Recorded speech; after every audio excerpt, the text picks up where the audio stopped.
file 23-21562-FH. People versus Lisa Marie Cox. We are here today for a pretrial in this case, and we are proceeding today by video conference. First, can I have the attorneys place their appearances on the record, beginning with Ms. McClure. Phoebe McClure on behalf of the people. Your Honor, good morning. Elias Muad, appearing on behalf of Lisa Marie Cox. All right, and let's see, Mr. Muad, I believe you said that you've reached a plea agreement in this case. Is that right? Correct, Your Honor. The plea agreement would be a dismissal of count 1.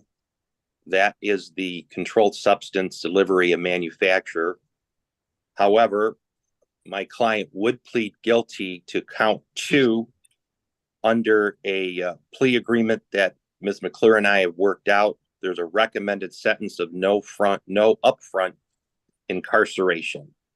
And I believe that is the full plea agreement. And I believe we did forward a signed plea agreement to Ms. Clark in this case. So I don't know if it's in the court file or not. I do have a copy of that, although I would just indicate for the record that my copy is only signed by Ms. McClure. Oh, okay. I do have one here that is signed by Ms. Cox and myself. If we want to do the plea, and I can get this email to you afterwards. I have it as well. I can just forward it right now. It'll probably be a little quicker. I have it pulled up. So thanks, Phoebe. Thank you. All right, that's fine. Ms. Cox, would you raise your right hand? You swear or affirm to tell the truth, the whole truth, and nothing but the truth under penalty for perjury? Yes, I do. And you are Lisa Marie Cox? Yes. Ms. Cox, you've heard the statement of your attorney and the prosecuting attorney. Is it your intention to plead guilty today to count 2, furnishing contraband to a prisoner? Yes, I am. I'm sorry, your audio was not clear. What was your answer? I said, yes, I am. I'm sorry. All right. Are you satisfied with Mr. Muad and the advice that he's given you? Yes. You understand that the maximum possible penalty for that offense is 5 years in prison? Yes, I do. Neither the prosecutor, defendant, or anyone acting on the defendant's behalf has discussed a possible sentence with the court other than the recommendation that has been addressed today on the record. Is that correct, Ms. Muir? that's correct. That is correct, Judge. Is that also your understanding, Ms. Cox? Yes, it is. If a guilty plea is accepted, there'll be no trial. That means you'll be giving up the rights that you would have had at trial. I'm going to explain those rights to you now to make sure that you understand them. You do have the right to a speedy public trial by jury. You could ask for a non-jury trial, and if the prosecutor and the court agree, you could have a non-jury trial. You have the right to be presumed innocent until proven guilty beyond a reasonable doubt. You have the right to have the prosecuting attorney prove beyond a reasonable doubt that you are guilty, and you do not have to prove anything. You have the right to be present at your trial, to have the witnesses against you appear at your trial, and to ask those witnesses questions. You have the right to have the court order any witnesses that you have for your defense to appear at your trial. You have the right to remain silent during your trial and not have that silence used against you. However, you also have the right to testify at your trial if you wanted to testify. You understand, Ms. Cox, that if your plea is accepted, you may be giving up the right to appeal issues that would otherwise be appealable if you were convicted at a trial? Yes, I do. You also understand that any appeal from the conviction and sentence pursuant to this plea would be by application for leave to appeal and not by right? Yes. If you are not a citizen of the United States of America, conviction of a crime can result in deportation, exclusion from admission to the United States of America, or denial of naturalization. Do you have any questions about any of the rights that I've explained to you? No. I'm sorry, I was not able to hear your answer. No, I have no questions. Sorry. Okay. And do you understand that you're giving those rights up? Yes, I am. Yes, I do. Sorry. How do you wish to plead then to the charge that on or about June 12, 2022, in Adrian Township, Lenawee County, Michigan, that you did commit the offense of furnishing contraband to a prisoner in prison. Plead guilty. Has anyone made any threats or promises to you to induce you to plead guilty to that charge? No. You understand that if I accept your plea, you'll be giving up any and all claims that your plea was given as a result of threats or promises that were not disclosed to the court on the record this morning, or that it was not your own choice to enter the plea. Yes. Is the prosecutor or defense counsel aware of any promises, threats, or inducements other than the plea bargain to induce Ms. Cox to plead guilty? No, Your Honor. No, Your Honor. Ms. Cox, other than as we've addressed on the record this morning, has your attorney promised you any particular sentence or estimated what your sentence would be? No, he has not. Is it your own choice to plead guilty today? Yes, it is. Mr. Mawad, would you like to establish the factual basis? I will. Ms. Cox, I'm going to ask you a couple of questions. On June 12th of 2022, you were in Adrian Township in the county of Lenawee, correct? Yes, I was. And on that date, in Adrian Township, Lenawee County, you did either sell, give, or furnish, either directly or indirectly, a controlled substance called buprenorphine.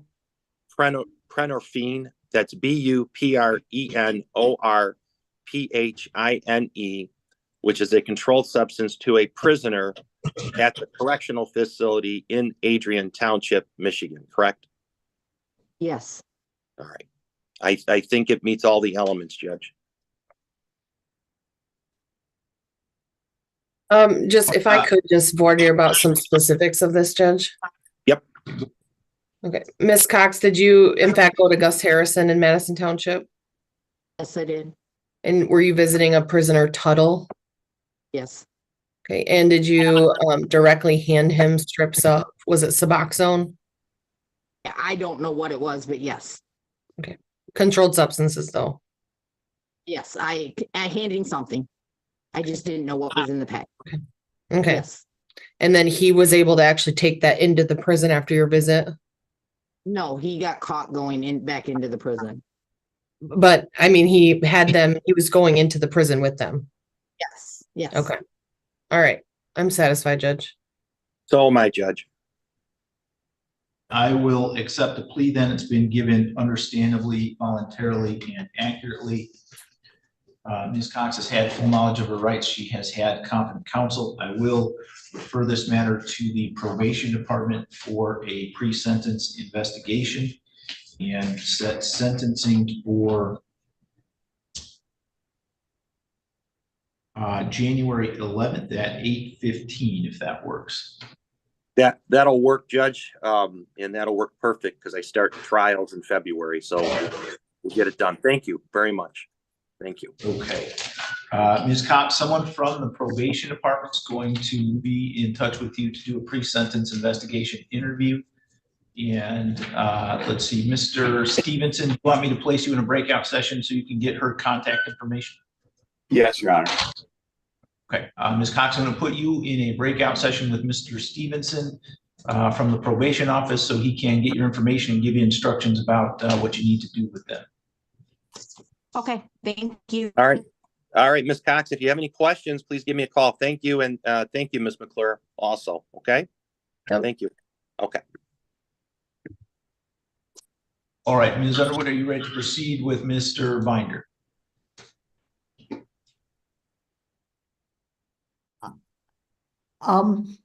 Your Honor, okay. I think we have something worked out, Your Honor. Okay, But- let me call the case first. Thank you. Or do you need to speak with somebody before we do that? No, I think I'm going to do something different than what I thought I was gonna do, but it's okay. All right, we're on the record then in file 23-21577-FH People versus Ryan Scott Binder. We are here today for a pretrial conference in this case, and we're proceeding today by video conference. First, let me ask the attorneys to place their appearances on the record, beginning with Ms. McClure. BB McClure on behalf of the people.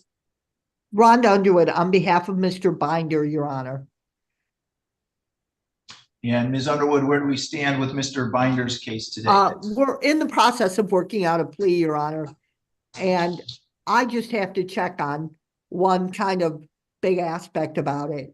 And I'd like to talk to the MDOC about that before I actually take the plea, Your Honor, so I can properly advise my client. So I just would like a very brief adjournment, Your Honor. But this matter, I believe, is headed towards resolution. All right, Ms. McClure, anything we need to address from the people's side? I guess not. I don't know. What's the issue, Rhonda? I thought we were gonna have a plea today. I'm sorry. Well, the issue is the rest of the concurrent issue, Phoebe, and I just want to make sure where I am on that. I believe it would be a concurrent sentence, but I want to be able to tell Mr. Binder, obviously. Okay. Ms. Underwood, I can do December 27th if that is enough time. That's fine with me, Your Honor. All right, so we'll set it for December 27th at 8:15 a.m. Ms. Underwood, would you do a stipulation in order for that? With Ms. McClure's permission, Your Honor. Yep, that's fine. Thank you, Your Honor. And Mr. Binder, I will be back on the 27th. Okay? Thank you. All right, Mr. Binder, you can let the officer that's with you know that you're done with court. All I gotta do is just walk out of the room. Okay. All right, Mr. Dagger, Margosian, Mr. Lester is here. Did you need a breakout session with him? No, Your Honor. Okay. Ms. Underwood, we have, let's see, London Johnson from the jail. Do you need a breakout session with him? Or see Mr. Glazers? Who is it, Your Honor? I'm handling London Johnson, Your Honor. Yeah, he was a pickup on a warrant. Do you need to speak with him, Mr. Glazer? Maybe for just a second. It won't take very long. Okay, let me put you in a breakout session real quick, and then we'll get to Mr. Lester's case.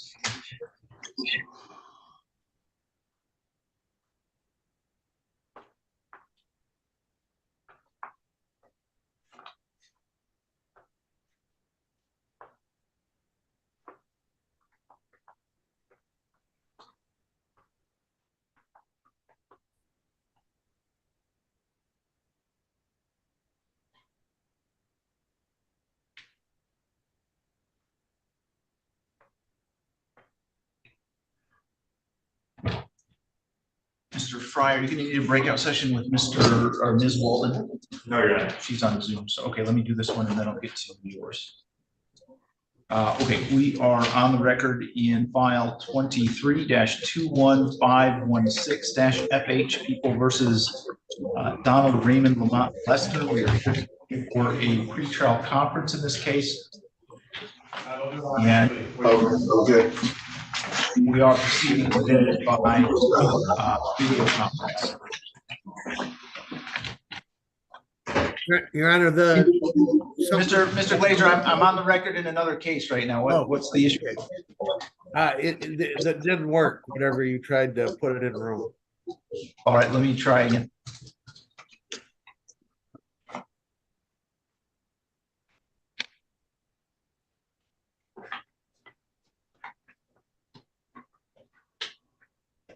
Okay. All right. Let me first ask the attorneys to place their appearance on the record in the People versus Lester case, beginning with Ms. McClure. BB McClure on behalf of the people. Yeah, good morning, Michael Dagger Margosian for Mr. Lester. All right, and Mr. Dagger Margosian, where do we stand with Mr. Lester's case today?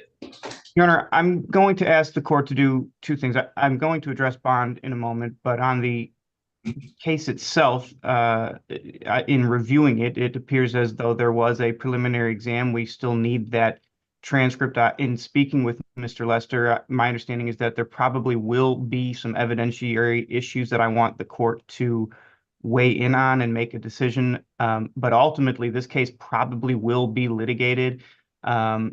Mr. Lester has been in jail since the date of this incident, which is over 4 months at this point. Obviously, pre-trial, obviously before conviction and presumption of innocence does apply.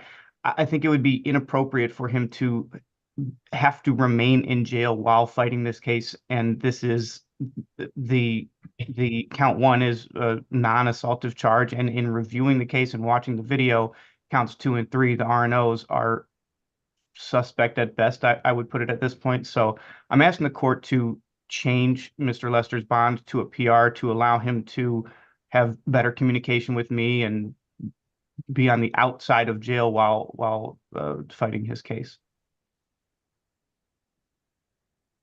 All right, Ms. Meir, anything you would like to say with respect to the issue of bond? Judge, we did just have a bond review, and we did reduce the bond to $5,000, cash assurity with a GPS tether. There was a prelim in this case. I think with it being bound over, there wasn't anything to suggest that there was anything to suggest that Mr. Lester wouldn't be convicted of these charges. And that obviously can be considered here at in a bond review. I don't think another review of bond or another reduction of bond is appropriate in this case. Your Honor, may I just respond briefly? Go ahead. The 5,000, it might as well be 5 million. I mean, he doesn't have any money to post at this point. And I disagree with Ms. Meir as to the convictions. And if that is, I mean, yes, that is a factor of bond, but it's minimal at best. Obviously, the two big factors that a court takes into account is safety to community and appearance to court. And I don't have any indication that those are implicated here.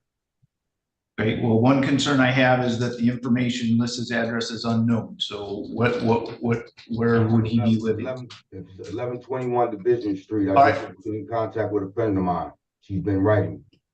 Her name is Danielle Heath.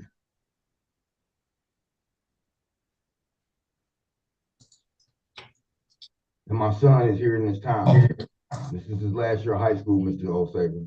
He goes to Adrian High School. His last name is Dante. His first name is Dante. His last name is Lester. This is his last year.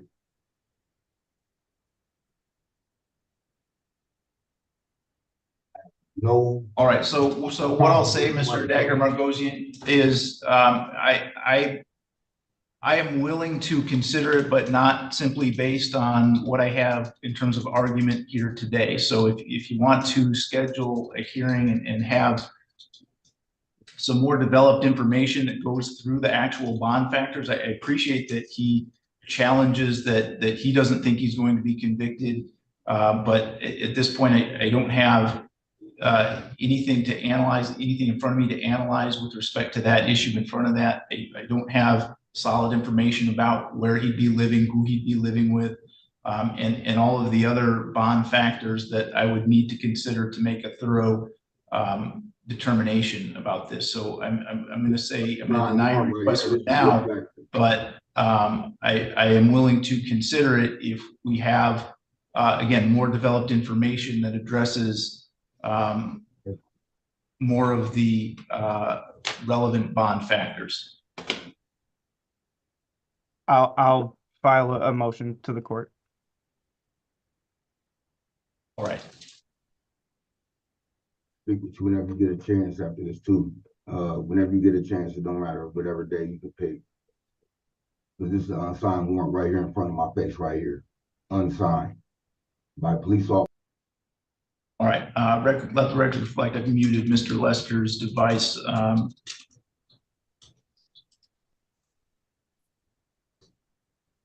I will adjourn this to January 24th at 8:15. Mr. Dagger Margosian, if you would like to schedule your bond hearing before that, you're welcome to schedule it at any time that we have available. I'll do that, Your Honor. Thank you. What's the next pretrial, Judge? I'm sorry. January 24th at 8:15 a.m.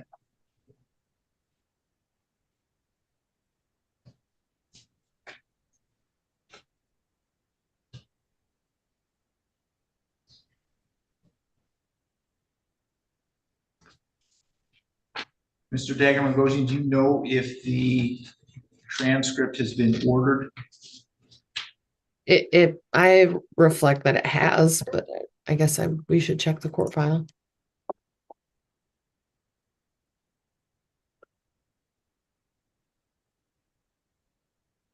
I believe it was ordered at the October pretrial.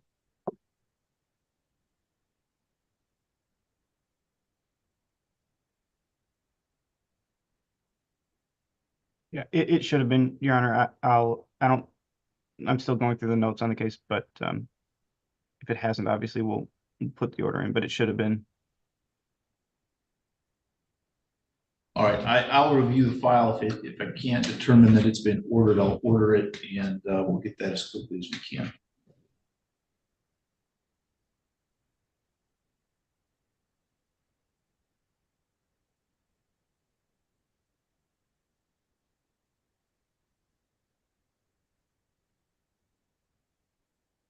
All right, anything else we need to address today, Ms. McClure or Mr. Dagger Mangosian? Your Honor, nothing on the file, but I'm just wondering if I can just pop into a breakout room with Mr. Lester just very briefly. Yeah, give me a second.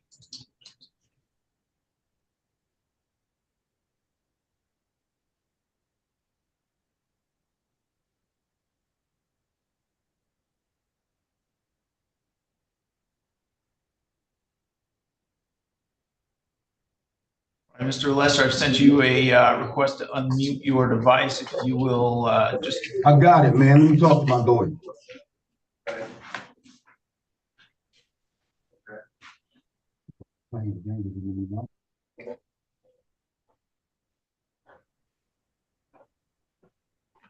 Can I hear you?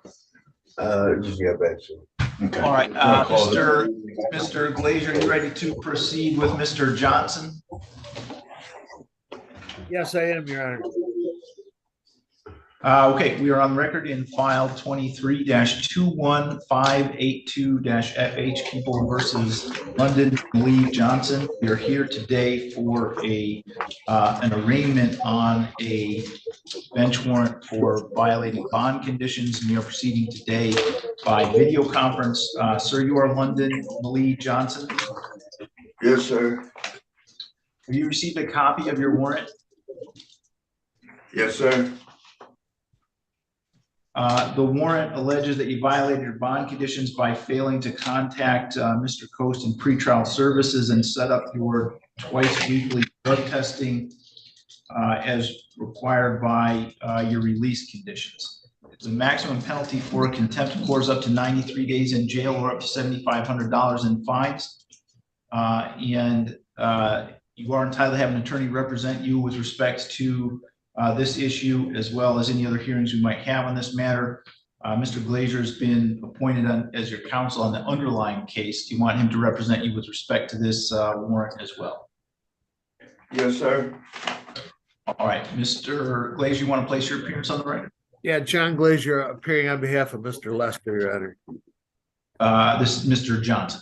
Or, excuse me, I'm getting mixed up. Mr. Johnson. Sorry about that, Your Honor. Sorry about that, Mr. Johnson. Yes, All right. So how does Mr. Johnson wish to proceed today?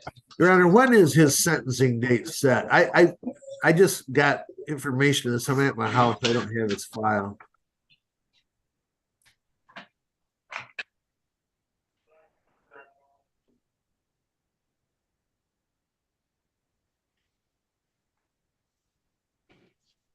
Judge, I have a January 5th sentencing date. Okay, thank you. Sounds like it's January 5th, Mr. Glazier. Okay, Your Honor, we would ask, and I don't know if you need to move that sentencing or not, but we would ask to put this over to that date and ask the court consider releasing him. I've had a chance to discuss this matter with my client, and he can maybe tell you some more, but he wasn't aware that, and I know things happen fast at a plea, and he says he wasn't aware that he had to set up the the twice a day PBTs. He knew he had to pick up the police report or excuse me, the probation report and have contact with the probation department. And he was going to do that this week, I think. He can tell you, but he said he did make a call to the probation department and he wasn't told anything about the drug thing. If you would release him, he'll go over and talk to Mr. Coast today, get his probation report, and set up the twice a day drug testing. Is it twice a week? Judge, Yes. we did have I had contact with Joanne Holly's probation officer. He did not show up for his PSI interview, so the report has not been completed.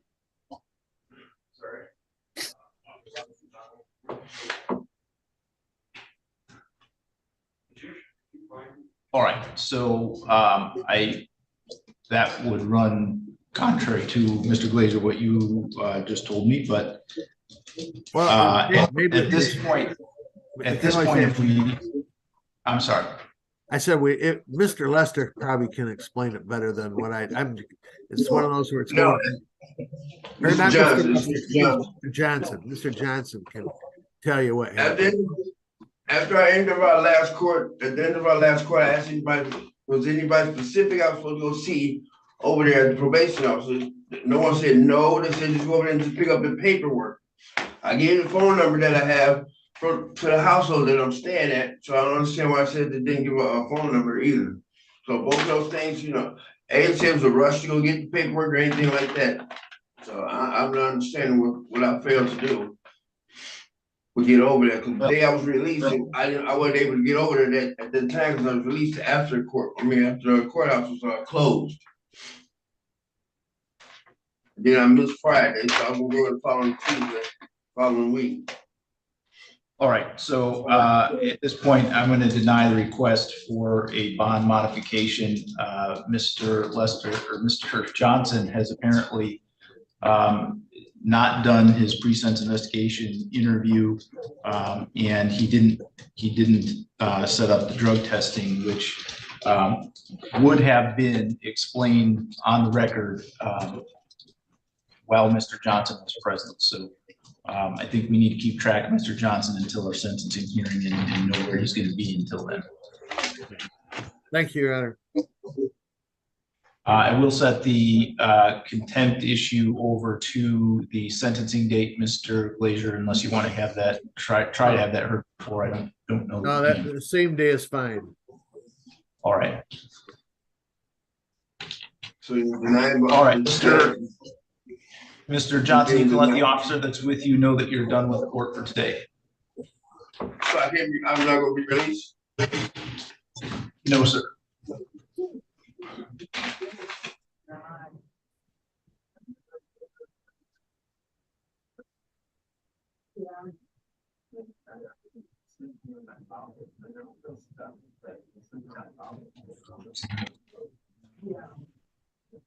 Mr. Dagerman goes in call for Mr. Ridenour right now. Mr. Fry, are you ready for Ms. Walden's case? Yeah, sure. Okay.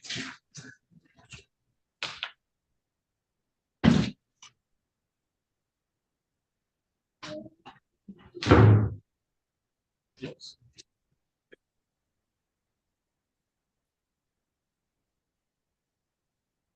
All right, Ms. Walden, are you there?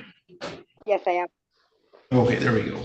So we are on the record in file 23-21485-FH, People versus Kimberly Ann Walden. We're here today for a pretrial conference in this case, and we are proceeding today by video conference. First, let me ask the attorneys to place their appearance on the record, beginning with Ms. McClure. BB McClure on behalf of the people. Brian Fry on behalf of Kimberly Walden. All right, and Mr. Fry, where do we stand with Ms. Walden's case today? Yes, Your Honor. I think we had anticipated to have it resolved today, and I think that was Ms. Walden's anticipation as well. Unfortunately,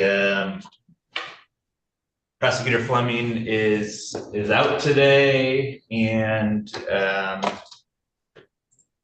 there's some communication issues going on. He did He did ask me to set this over until the next available court date. We should have it resolved then, you know, he'll be back, but we're gonna need a little more time.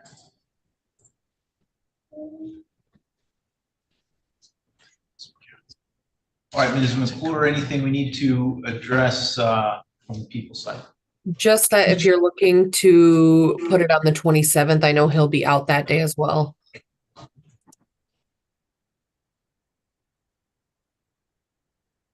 About January 3rd.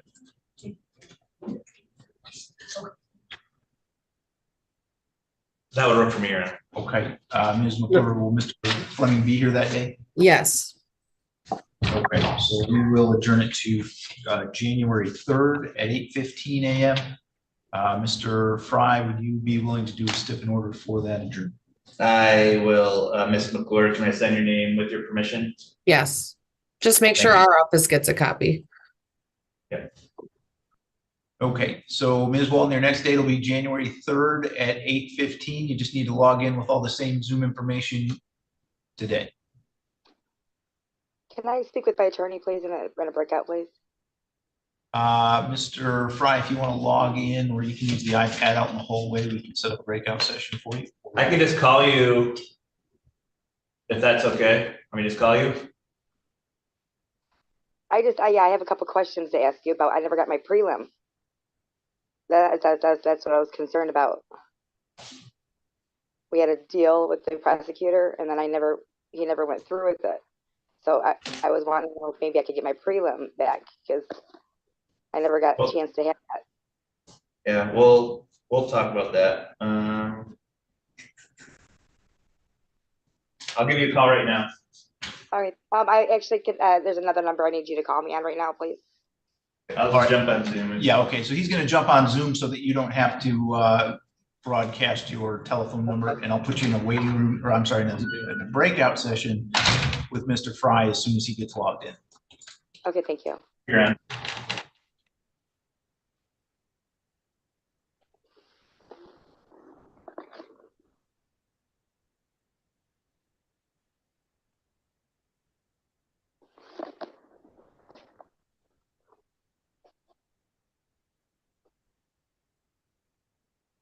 Hello, it's Kelly and Judge Osipers. Could we have St. Ridenour in a room, please? Thank you. Bye.